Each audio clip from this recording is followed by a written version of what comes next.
Inbreeding was a common occurrence during the Middle Ages, and without any understanding of human genetics, royal families often practiced inbreeding in order to keep the royal bloodline clean. A fatal mistake. In reality, these royal families often destroyed their royal bloodline with every inbred generation. And in the most severe cases, some of history's most powerful royal families were annihilated due to their own inbreeding. One example of this was the infamous Habsburg family. Before we get to their eventual downfall, let's talk about how the Habsburg family came into power. Rudolf I became the German king in 1273 and is credited with founding the Habsburg family tree.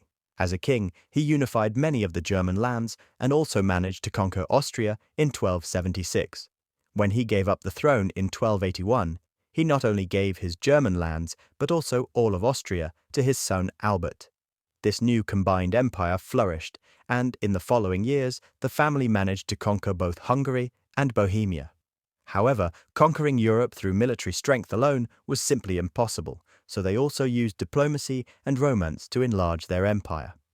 The Habsburg family massively extended their influence when Maximilian, the heir of the Holy Roman Empire, married the daughter of the French king in 1477. Just one marriage gave the Habsburg family control over the Netherlands, Luxembourg, and some parts of France. After Maximilian's wife died, he lost much of his influence and had to fight over Hungary and the Netherlands.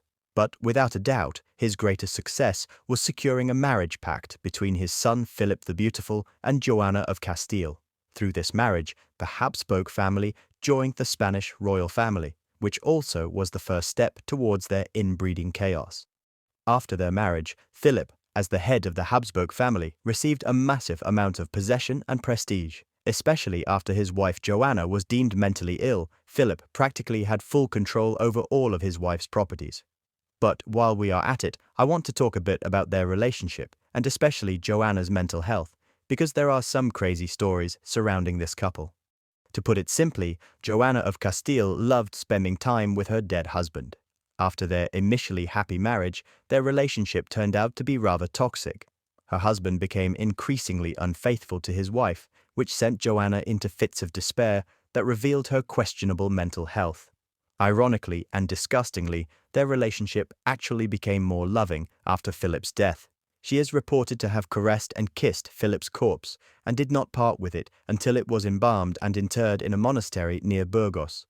But Juana couldn't contain her necrophiliac tendencies for long. Soon after, she had the coffin opened again to look at it and to kiss the corpse's feet for some reason. She would even get jealous and aggressive if any woman dared to approach the coffin. Juana was only separated from her beloved corpse after she was imprisoned for life by her own father Ferdinand, who retook control over the empire. Given the massive amount of land belonging to the Habsburgs, they were afraid of losing their power, which led to the only logical conclusion, keeping the bloodline clean by promoting incest. The following relationships might be a bit confusing, but I'm sure you'll be able to follow. So Charles' sister Isabella married into the royal house of Denmark, while his brother Ferdinand married Anne of Hungary and Bohemia. Maximilian, the son of Ferdinand and Anne, then married Emperor Charles's daughter, Maria of Spain, who also happened to be his cousin. The emperor's other son, Philip, then married Anna of Austria, who was the daughter of Maria and Maximilian. Charles II of Austria and Maria Anna of Bavaria also did the same thing, and you can already see where this is going. The children of these respected marriages then married each other, a perfect familial circle.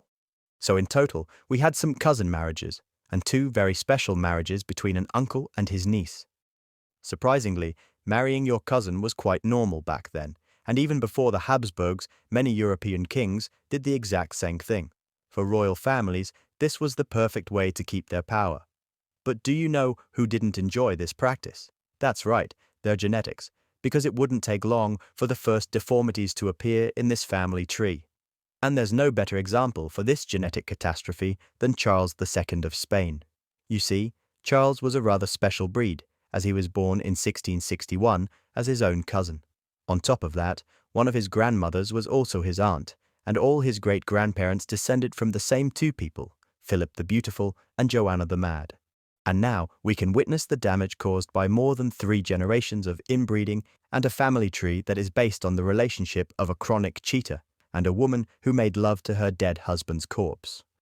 Charles II was infertile, had a tongue so large he could barely speak, and he possessed the famous incest jaw so that his teeth couldn't meet properly.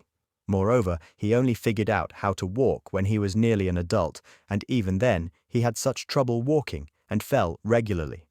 To no one's surprise, Charles was the last ruler of Habsburg Spain. Following his death, only the Austrian line continued, but not for all too long. The first side effect of their little incest adventures was usually madness. I already told you about Joanna's rather strange relationship with her husband's corpse, so I don't have to establish her madness anymore. Throughout their reign, there was much speculation as to which ruler was actually suffering from a mental illness. One popular candidate was Rudolf II, the grandson of Joanna the Mad. Instead of going crazy like his grandmother, Rudolf suffered from lifelong depression and paranoia, which eventually led to him losing the throne to his brother. The second side effect was the usual infertility and number of infant deaths that came with prolonged incestuous relationships. In 2009, a study researched the genetic side effects of these relationships and said, quote, "Infant and child mortality was very high in the Spanish Habsburg families from 1527 to 1661, when Philip II and Charles II were born respectively. The Spanish royal families had 34 children. 10 of them died before reaching the age of 1, and about 50% of these children died before 10 years. In their study, they established something they called the inbreeding coefficient. This might sound fancy, but it's just the scientific term when very little fresh blood enters a family tree, leading to massive health problems. But before being completely destroyed, the family developed some specific characteristic which made their incest visible to everyone. The Habsburg tongue and the Habsburg chin were all physical deformities that developed as a side effect of their genetic annihilation. I already mentioned many of Charles II's deformities, but here are a few more of the gross details. The man wasn't even able to chew due to his mismatched teeth, and his Habsburg tongue caused him to constantly drool all over himself. All of this, combined with the fact that he wasn't really able to walk, demonstrates how much this family destroyed itself. They went from powerful rulers to what was basically a bunch of infertile and completely crazy babies. Even today, there are still very few people in Europe with some of these facial features.